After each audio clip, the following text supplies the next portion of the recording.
So, assalamualaikum guys. Meron na naman tayong tipid hacks na ulam sa halagang 94 pesos lang. Meron na tayong masustansya at masarap na ulam. So, ayan na yun. Aking mga gagamitin na i-prepare ko na siya. So, eto guys ay magugustuhan din ng inyong mga anak kasi kung nahihirapan kayong pakainin ng mga anak nyo ng gulay, pwede nyo tong gawin. So, ang ginamit ko lang dyan guys, eggplant, sardinas, isang itlog at crispy fry. So, alam nyo na guys, itotorta natin yan. Nasa sa inyo kung ano ang gagamitin yung breading. Ako kasi ginamit ko crispy fry na maanghang kasi alam nyo na, spicy is life. Ayan, so nagpiprito na tayo guys.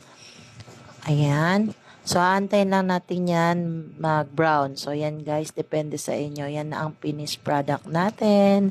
So, yan lang guys. Sobrang crispy niya at sobrang sarap.